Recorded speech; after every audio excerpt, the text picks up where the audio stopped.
Welcome back. Many thanks for joining us this morning on the newspaper review. And I have right here with me this morning to look at some of the stories making the rounds and to give his own perspective on issues.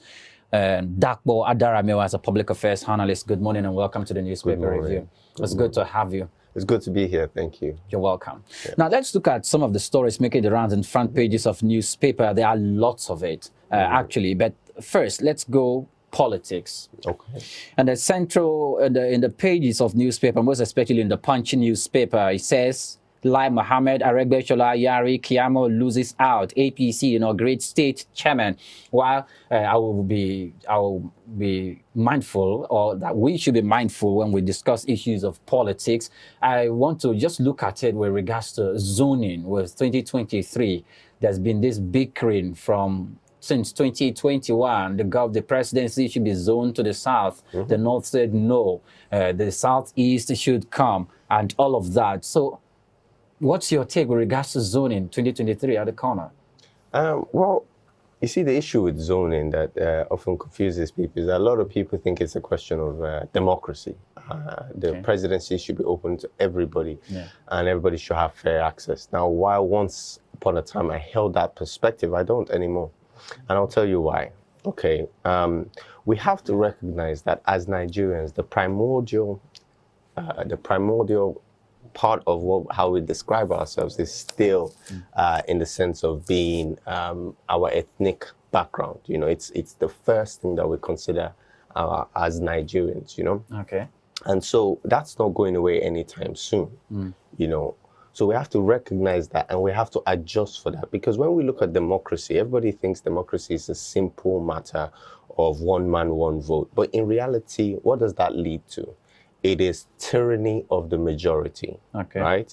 It is tyranny of the majority in the sense that one particular group would then have all the power consistently if they have the demographic to support that. And seeing as the people still vote in alignment with ethnicity, we can't ignore these factors. You take, for example, the beacon of democracy, the US, right?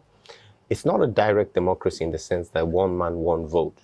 That's not how it works. Okay. In the US, you actually have something called the electoral college vote system, right? Yeah. And that means that some votes, say, for example, for smaller states, is more valuable than a state, somebody who votes in California, because the electoral college's votes are not divided according to population. They don't take that into account. Okay. It's using a different system. So that means over time, as certain states have grown in population, although they've grown in population, the amount of electoral college votes they have does not change. Okay. And so what the founding fathers did was they looked at their country and said, okay, yes, we want to bring democracy, but what do we need to create a strong and stable democracy? And that's what we need to look at in Nigeria. Everybody sit around and understand that we still look at ourselves as primarily our ethnicity. Okay. Right? And to ignore that factor, to me, is a very dangerous precedent. And let's forget the fact that, okay, somehow, you know, the president coming from a particular region means that region is going to benefit. If that's the logic, right, you look at the fact that over 80% of, the time in Nigeria, it has been led by a northerner, but yet the northern region is still the most impoverished region of Nigeria. So it doesn't mean that if the president... Some people would disagree with that. You can go on. No, of course. I'm sure some people might disagree with that. But in terms of all the statistics, the economies in the South, the states in the South are far more economically viable, more self-sustaining. The level of education is higher. The shall we say, median income is also higher as well. And so you see that it doesn't mean that one particular region. It just gives everybody a bit of, okay, I am part of Nigeria and Nigeria is part of me. Why shouldn't a young Igbo boy be able to look on the TV and see that the president looks like him, sounds like him, and comes from his region? Now, those are things that do matter, because we can pretend, okay, pre-election season now, we're going to see all the candidates wearing Igbo, Yoruba, every other, ethnicity's outfit. But in reality, since they get elected, how many of them have consistently worn that? How many of them have gone to the international scene dressed in a different tribe's outfit? Things like that matter. So in your perspective, you feel zoning is a charade? No. It should be something that should be It maintained. should be maintained because it helps with the stability of the nation. Okay. Because primarily people vote according to ethnicity. And if people still vote according to ethnicity, it means that any ethnic group that has a higher population has an enormous advantage over everybody else, which is not fair. So it's only fair that we have a system that allows everybody to be represented. Okay. As far as we're picking the best of the best from that particular region, I'm sure Nigeria is so vast that you cannot tell me that if we pick the best of the best from any particular region, we'll be putting ourselves at a disadvantage. Okay. Now, if some persons feel that a more competent person, that competency should be more of a priority than the zoning thing from either the northeast or from the north or the south, the southeast, or from the southwest, the south, or the northwest, and things like that. That competency should be more of something that we look at. And apart from that, that it's as a way of unifying Nigeria, that it doesn't matter where the president comes from, that it's Nigeria as it is. Do you think that's a sustainable argument? Okay. In terms of it unifying Nigeria, I don't particularly see it as something that unifies Nigeria. I think it would have the direct opposite effect, because do we have a shared national identity? That system only works if we have a shared national identity. And you tap the average Nigerian on the street. Are you passionate about Nigeria? Do you see yourself as a Nigerian first? No. They don't. They see everything through the lens of ethnicity. So you put in a president and saying, oh, it doesn't matter where it comes from. That's just, to me, that's just not going to work. Okay. Now, let's move. Even though with 2023 at the corner, the two major political parties talking about the APC and the PDP, they've said they are throwing it open, at least at the moment. They said they are throwing it open, that whether you are from the north or the south, you can, during the party primaries, that you can vie for whatever position, including the presidency. Well, let's continue to see how it goes, notwithstanding the fact that they seem to have trashed out that issue when the north and southern governors were talking about zoning. Let's move away from that to security issues. Another story in the front page of the Punch newspaper has it that the Senate laments killings, abductions, demands a fighter jet deployment to different parts of the country. Now, I know the issue about insecurity in Nigeria has been with us for a while. Recently, we just acquired the A-29 kind of fighter jets from the United States, and we see how the United States government and the Nigerian military defense institutions coming together to sign a pact so that it is not used against or is not deployed in a way that will be harmful to innocent civilians. With regards to fighting insecurity, if that lamentation is coming from the Senate, where it's getting too much, deploy the fighter jets, what comes to mind? Well, for me, it seems like a very worrying trend that the Senate would be the one, suggesting military tactics, because by all rights, the military is well placed to do that by themselves. And we shouldn't be at a level where we have to call on our military to do what they are sworn to do. So it's a very worrying thing. I think by now, the military brass probably already know what to do. So I don't know what's going on in the system that might be causing any particular delays. But, it's just a shame. When I realized we're still going to be discussing insecurity, I sighed a little bit because I felt it's the same thing. Every time we're talking about this thing, it has become so normal that a governor in Nigeria went on TV and described, he was trying to say, that people are inflating the numbers. And in fact, it was just 53. That was the key word that was used, just. We have become so, apathetic towards the amount of deaths and violence that's going on in Nigeria that it's just like, oh yeah, it's just 53. It's absurd. It's absurd. And I think I saw a news report that said over 10,000 Nigerians died last year due to insecurity.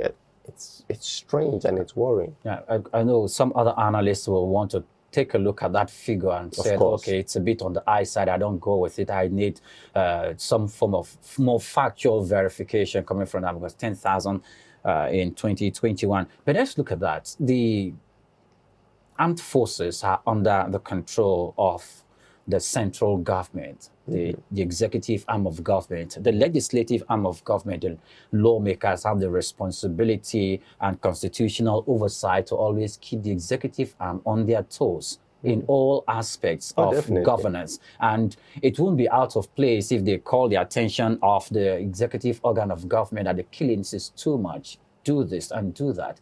It may not necessarily mean that they are teaching the military tactics to the central government, but maybe that they need to up the ante so that the number of deaths we're recording from abductions and killings could be reduced drastically. Don't you see that from that perspective? Yeah, I see, but I see that and I see the benefit of that. There's nothing wrong with that. But I think to me, it shows how bad the problem is. It's like a class teacher that requires another student or another teacher to come in and tap them and say, excuse me, there's noise in your class. Why are you stood in the class while there's noise and pretending like there's none? Why should the Senate be reminding the presidency it's their responsibility. that Nigerians are dying? It's responsibility. It is their responsibility, but shouldn't the presidency be paying close attention to what's happening on ground? I believe they are doing that as well. But then if they are, why are we not seeing any effects? Well, maybe that discussion will be for another day. Let's move on. Still in the face of insecurity, because lately there's been call for state police. It doesn't look like that discourse is going to leave the front burners of the newspapers anytime soon, even though Mr. President didn't go in line with that when he was giving his to the New Year broadcast, when he gave a broadcast then with some top journalists in the country. State policing was not something that was viable for him in tackling insecurity. He still believes in the central security force. But your state, while we have the Amotekun in the southwestern part of the country trying to tackle insecurity in the forests, there's another report that Oyo and Ogun states are coming together to do that. And they talked about putting CCTV on the highways. Would that be of benefit, of help to that insecurity? Yes. It's a beautiful idea, and I like the fact that more and more states are, taking this on and saying, you know what, we're not just going to wait for the federal government to sort these things out. Let's help our people and let's protect our people. So it's a step in the right direction to see, states coming together to try and get that done. But I think state policing is something that most people agree on. And the beauty of democracy, shall we say, is the fact that we do get a change of government. So I think, if this government is committed to not bringing that in and the people want it, then let's set our sights on a new government, which is only around the corner. And so those are the kind of things that young Nigerians and Nigerians across board should be looking out for. What are the values that you would like to see in the incoming government? And let that, help you choose, who you're going to vote for. So, Okay, now, still on that, but CCTV on the highways, let me remind you something. On the streets of most states, you could see the street lights there. But most of it, when you see, they've been vandalized. They've been vandalized, and some of the bulbs have been stolen. The solar energy chips in there have been stolen. And do you think CCTV on the highways, with the bid of trying to combat insecurity, would that be sustainable? Well, I think there are ways in which you can protect such equipment. I don't want to say it, but you could always electrify some wires around these poles, because we need to be able to, it's very hard for the security forces to monitor the entire length of the highway.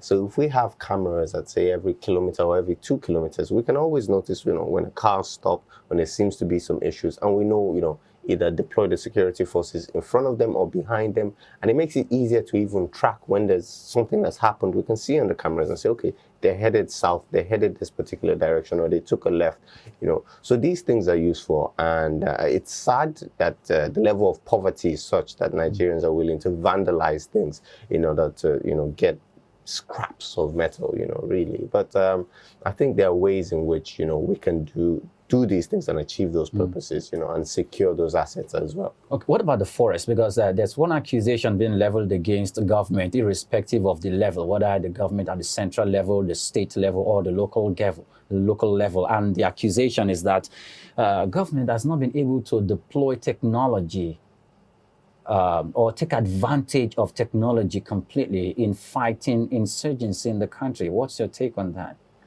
Yeah, well, you see, those ones are a bit difficult to assess in the sense that, does the government have access, or can they afford these the modern technology that's being used? Okay. And that comes down to how our budget is being deployed. Okay. Because yes, I think if the resources are on ground, and the government should not shy away from the fact that there are young entrepreneurs developing amazing things in Nigeria, doing phenomenal things, in the private sector. Nothing stops them from collecting all these minds and say, okay, you know what?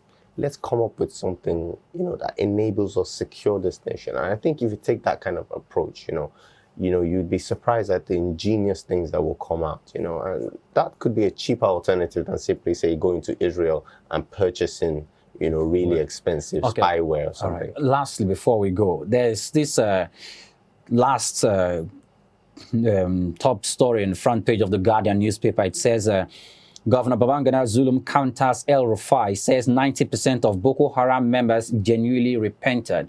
Now, he said that yesterday while El Rufai, the governor of Kaduna State, was quoted as saying that there is nothing like repentant Boko Haram or bandits or terrorists.